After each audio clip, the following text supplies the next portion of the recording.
Hello, my name is Charlene DeChico.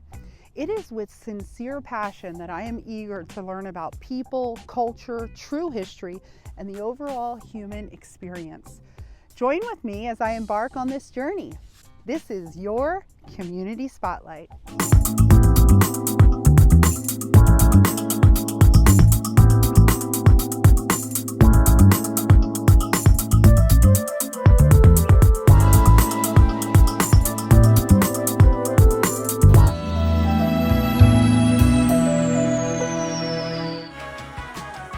Yes, hi, my name is Victor Martinez. I'm the founder and president of Court Kings. We are a 20-year inspirational basketball organization that goes into different parts of the world, and we share the message of hope. And we also bring some of the best, world's best street ball players that some of these guys could have potentially could have played in the NBA, but they chose different routes. We're here. We have close to 60 students. I would say 60 students, free of charge here at Four Bears Casino. We're teaching them ball handling skills, different aspects, but the big game is tomorrow night. Doors open up at 5 p.m. where we're playing in such a beautiful arena. We want to thank so much for MHA Nation for hosting us, and we're hoping we make this like an annual classic. And it's just been humble beginnings for us. So yeah, amazing. Yeah. And so in a clinic like this, you only have maybe a few hours. What are you really trying to get across and to teach the kids tonight? Yeah, I would say it's just basic fundamentals is the best, but also encourage them to stay away from negative influences, find better peers in their life, drug prevention. But we also want to encourage just basic fundamental basketballs, and hopefully we can come back for Court Kings for a full 4-day basketball camp where we could move into more advanced ball handling skills. Amazing. Yeah. And just lastly, Court Kings, you want to tell us a little bit about how that happened?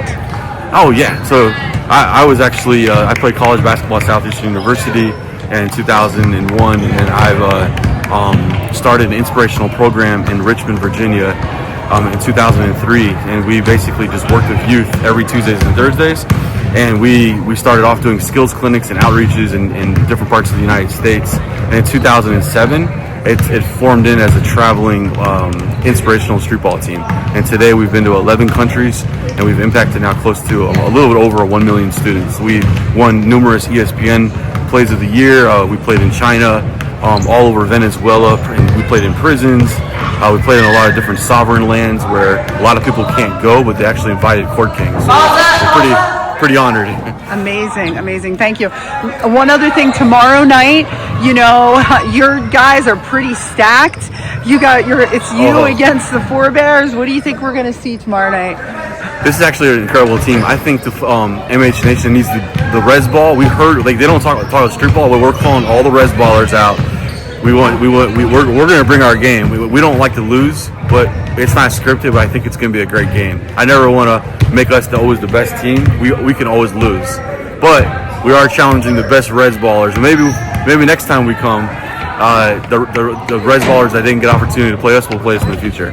All right, we'll have fun, and we'll see you guys again tomorrow. Thank you. We'll be here tonight and look forward to watching again tomorrow. Okay, thank you so much. All right, thank you, Victor. Okay, there you guys go. So they're just drilling it up out there. This is warm-ups and, basic fundamentals, like Victor said.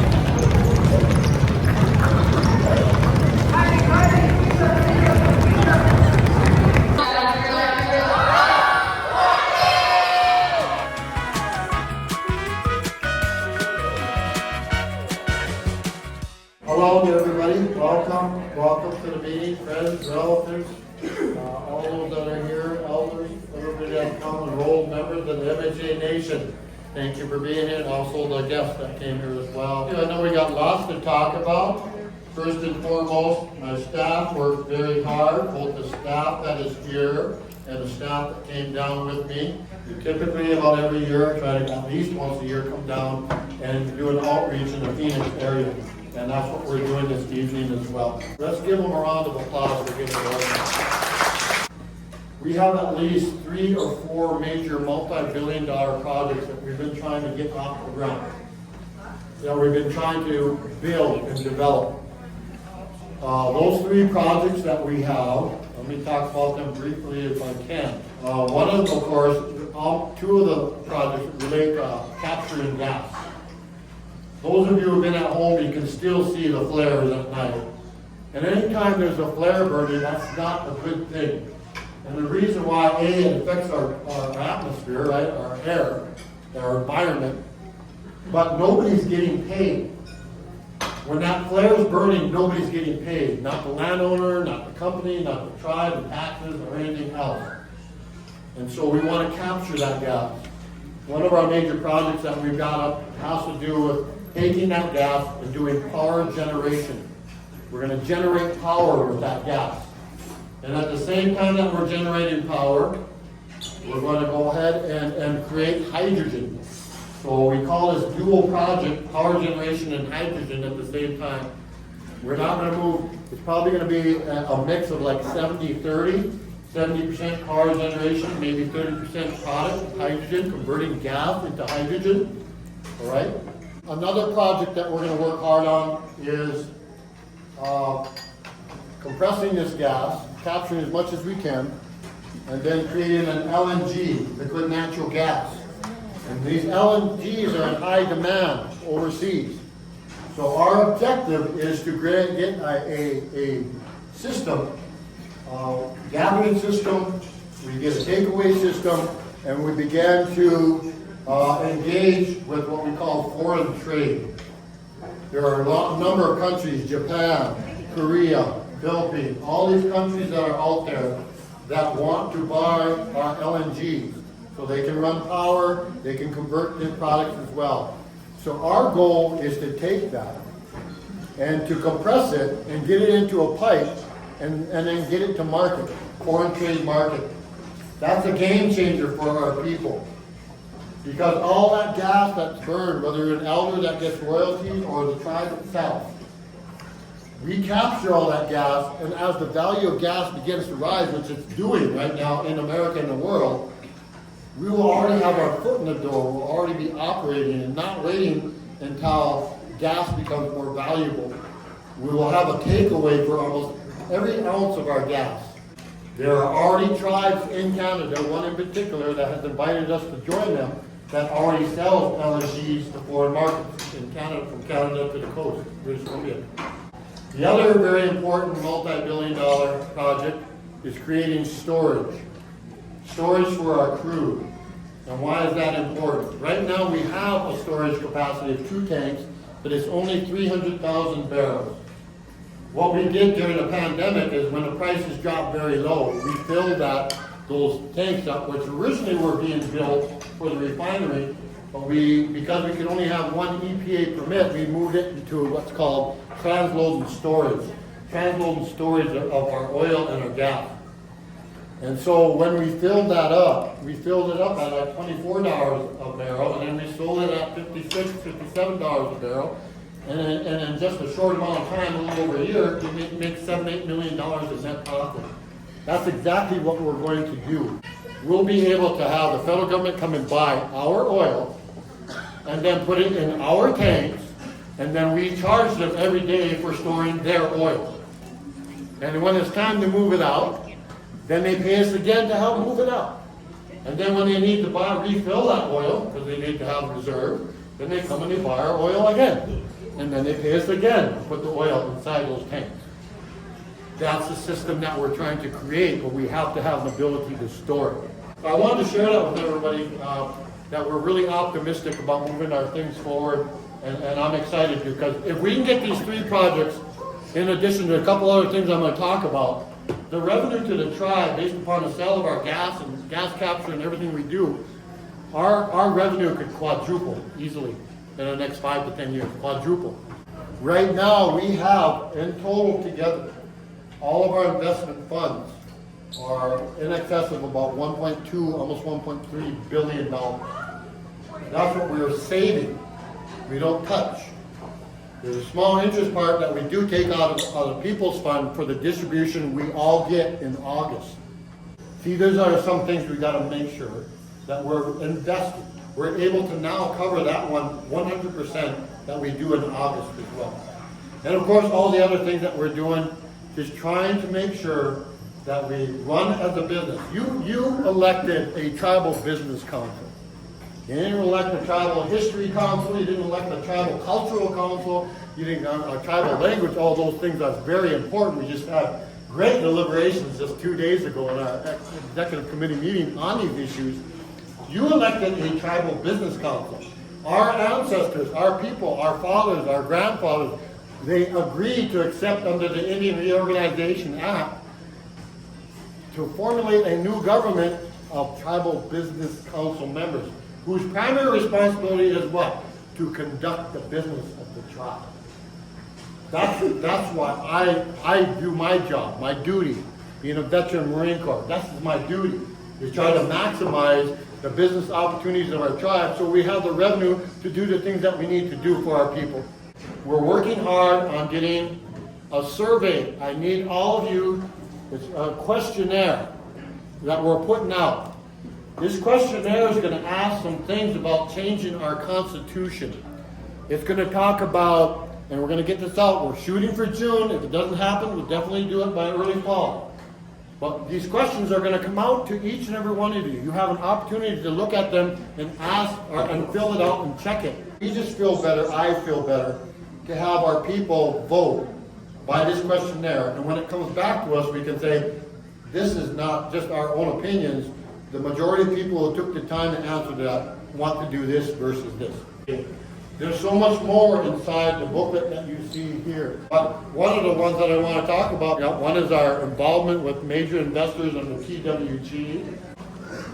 First and foremost, during the pandemic, we'd always been looking for ways to invest. We went after in Las Vegas a tract of land right here, which was just under 9 acres. You combine this together with what we paid, which is basically for this was $90 million. We picked up all that land together today is just around 25 acres. Do your math, $112 million. What is that worth now?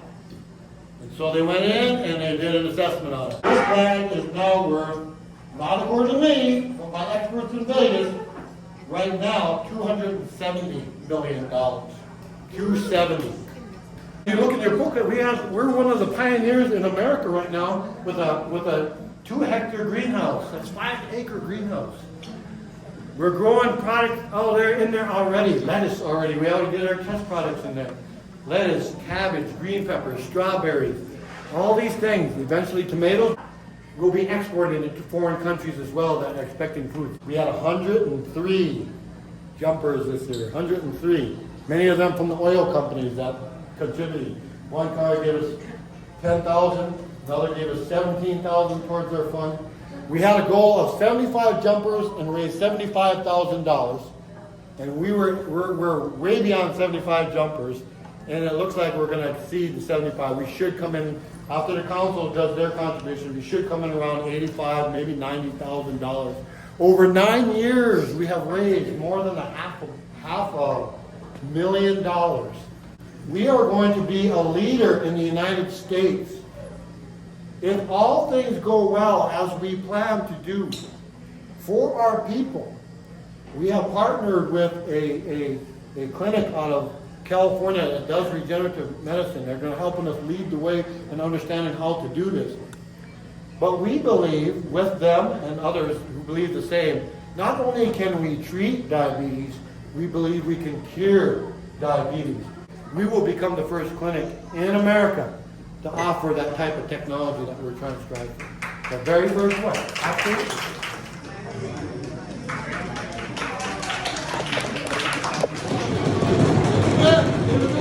6-6. Last three.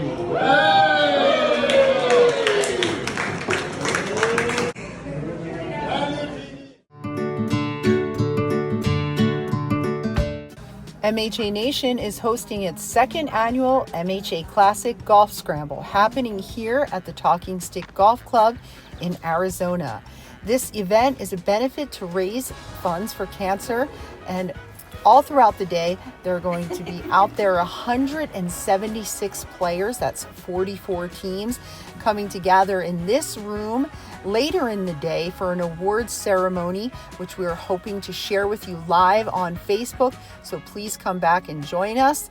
Over $60,000 raised today for this cancer fund.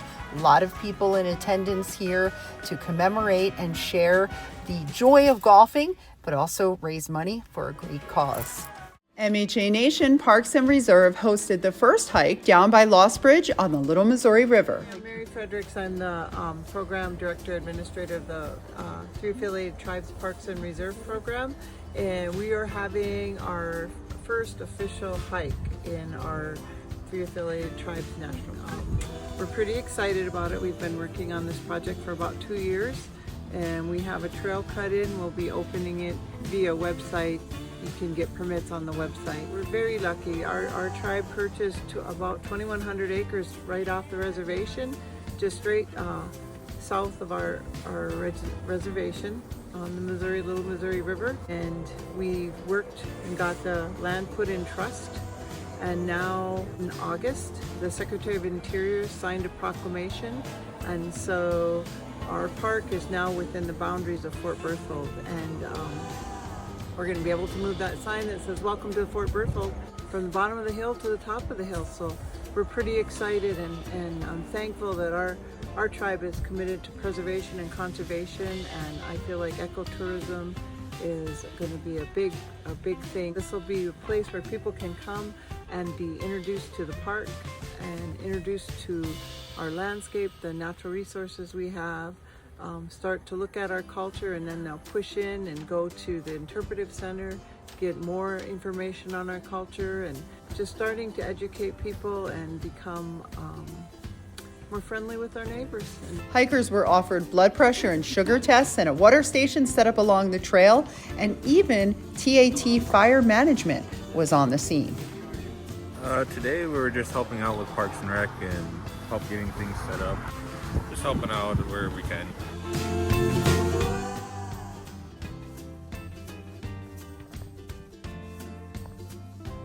Real good exercise, and I recommend. Yeah, it's really nice to see that the whole couple of families went up there with the kids, and like I kept thinking the whole time that it's nice for them to be able to get out there, wear them out before before bedtime. That's a great way to do it. Get back to the basics again. I would say just if you're interested, contact us via the phone, and we'll talk. And their next big push is for our visitor center up on top. We're always going to work on trails and keep doing trails, and it's a development process. We're just going through developing. Check out the website for more information and to apply for a free permit for you or your group to hike your very own MHA Nations National Park.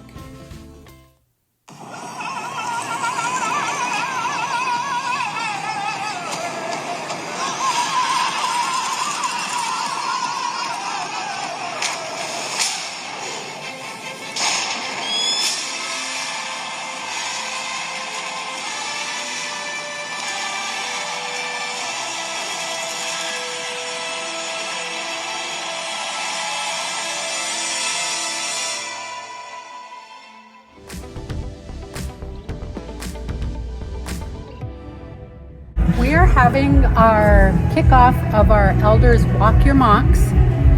So elders come in at 10 o'clock, they put their laps in, 20 laps is a mile, get their bodies moving, keep them active, and then they'll come back at 12:30 and they will get to start eating a pair of their own moccasins that they will get to keep, 6-week class. And then when they're done, they'll get to keep, like I said, they keep their moccasins. We'll also have incentives, maybe some t-shirts, they might earn a free pair of shoes. So we got all the gals here, they're moving, got some music playing. Well, we actually had one walking club prior, and we had 2 finishers who earned a pair of Hoka shoes. It's just to keep, the elder, we have one vessel. It's, our bodies as we get older, things change. So just to stay healthy and active and, keep moving. And one gal had mentioned today, she said she used to walk like 17 miles a day when she was in her younger years. And she would, she was like worked in the casino somewhere, and she said, now that I'm older, I don't do nothing and I need to do something. And so here's our, walking club, and she was glad that we started this. And she said, and I get to have, my own pair of moccasins. So it's good for them. I'm enjoying the first numbers here. I think we're only missing a few that had signed up, but kind of all day, kind of leave it open. As long as the gym is open, they can come in and put their laps in. So I have been brought in, my business is Red Berry Woman. I'm a designer, but my roots are with beading, sewing, my cultural roots of thanks to my mother and my grandmother. And so because of this background, Councilman White has asked me to come in and work with the community members to make moccasins, or just basically learning to bead, something to do during the wintertime. This was our pastime, was to get together and bead and to visit and to, just kind of take that time to be close and to get ready for the summertime. So the elders today are making moccasins that I'm hoping everybody will be wearing come summer. So that's what we're doing. And then we do have other classes coming up at the end of February that will be more for the, actually it's actually open for anyone over 15. They can come and they can bead whatever it is they'd like, whether it's going to be a hat or a gown, or because we have graduation coming up. A lot of people want to learn how to do those types of things. So that's what these are for. We're just trying to make it a little more available for people to just start the process. Sure. And you never know. You might be an expert moccasin maker. You never know. So it's really cool to see everybody coming in and trying something and getting to visit and staying out of the cold. We have there's a pattern making, and of course I always tell people I'm not an expert at this. This is just what my grandmothers have taught me. So we make our patterns. We are fortunate to have one of the community members who she had a hide, and it's a moose smoked hide, and so she let us use this for the project, and I'm so excited because it's really hard to get a hold of such good hide. So, but you cut your moccasins out like Carmen's doing there. The ladies are now on the part where they're kind of getting an idea of how they want their moccasins to look, so they're starting to draw their designs. Some people like to make moccasins that are representational of the tribe they come from, and some are wanting to make some that are just a little more representational of their own art. So we encourage either way. But once they do that, it'll be the next 6 weeks. We're just going and helping them get that project done. And like I said, hopefully come spring, summertime, we'll have a bunch of new moccasins walking around. So that's basically it. So. We are sort of disadvantaged, a very rural, high-need area. I believe our people deserve the best in healthcare. Our clinics are depending on the National Health Service Corps. Every single day I feel like I'm able to make a difference for people and touch people's lives, and they touch mine too. If you're looking for a job that you will love, it's really investing in people's lives and investing in a community. And you need to look at National Health Service Corps. We're here at NHS College making a low sugar plum jelly. Let's go see how it goes. Attendees signed in for a fruit canning class held at NHSC College here in Newtown, North Dakota. I'm Jessica Uran. I am the gardens manager for the Nueda Hidatsa Sanish College. Today we are making low sugar plum jelly. So you can make jelly, regular jelly, and you can also make it with low sugar content. The canning process can be broken down into different parts, which makes it seem simpler. You're getting the juice out of the fruit, and then you're cooking the juice down with your sugar and pectin, which makes your jelly. And then the water bath canning process is where you jar it up and cook it in a water bath canner to seal the lid. The intimidation with canning I know firsthand because I had to teach myself as well, and this part of actually doing it hands-on and trying it out and having somebody to say, yes, you're doing a good job, keep going, that's all you really need is a little hands-on, and that goes a long ways. I'm Lisa Peltier. I work for the egg department, Four Sisters Garden. I grew up with my mother in the kitchen canning. I think it's pretty simple and doable in everybody's kitchen. They enhance the sugar. Even our traditional foods like our Juneberry pudding, maju, like what they call it, which is in Hidatsa, a berry pudding, and there was no sugar. And today, some significant sugar in there. This is one of 3 classes being offered at the college, and Jessica and Lisa strongly suggest anyone interested register and get involved. Thank you for watching your Community Spotlight. Heart Healthy cooking classes are being held at the MHA Diabetes Center. This second class of 3 was a family-friendly class where families work together chopping vegetables, preparing healthy meals. Hi, I'm Justin. I'm one of the registered dietitians at the diabetes program, and we're here tonight at our second night of cooking class. February is American Heart Health Month. Last night we had our adults only class. Today we have our family friendly class, and tomorrow we're doing our elders only class. So tonight we got a good group of kids here with their parents, and we're just cooking and practicing our cooking skills. All of our recipes are posted online. We're working on developing more cooking videos. Due to time right now, we're not really able to do that all the time, but yeah, just come to our cooking class or give us a call and we can share our recipes with you. We're making minestrone soup, and we're cutting up vegetables and letting the onions and garlic be translucent. And this is her time for cooking. First time cooking. So we're having a good time. First, we cut the carrots into small little pieces because it said dice the carrots. And then we did the zucchini next since that was the second step. And then we had to quickly do the green beans and then pour them all together. And I kind of did this to mix them up. And now we're going to pour them into the soup. And then you are what you eat. The kids went through all the different colors of and then they talked about what the benefits of the different healthy, all the different colors, white, red, orange, green, and purple, and how they all help you in your body. Each group prepared their own version of minestrone soup while also waiting for the healthy veggie muffins that were to be shared amongst everyone. Staff members worked together to create a menu that would be pleasant for all those in attendance. They even created a special dessert. Yogurt and granola, blueberries and strawberries. The menu also included a ginger and hyssop tea. And intestinal problems, including liver and gallbladder and respiratory problems. So if you have a cough or a common cold or sore throat or asthma, hyssop tea is really good to drink. Yep, hot or cold anyway. And so the ginger, lemon ginger helps with motion sickness, nausea, blood pressure, pain, and inflammation.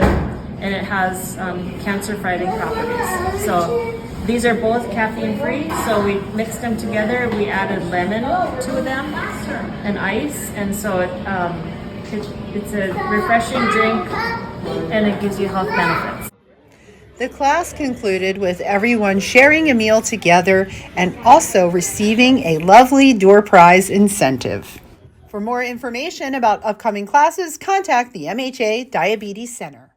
Many people have been touched by addiction, either directly or indirectly. Join us as we educate and break the stigma associated with addiction. Together, we can start a revolution and bring the disease out of the darkness and into the light. Are you addicted to drugs? Narcotics Anonymous can help. If you are interested in Narcotics Anonymous and cannot make it to a physical meeting, or are wanting to experience the Fellowship of Recovering Addicts online, visit virtual-na.org to learn more about online meetings and meetings over the phone. Thank you for joining us here on Community Spotlight TV. I'm your host, Charlene DeChico. I look forward to meeting you here each week to share what's going on in your Community Spotlight.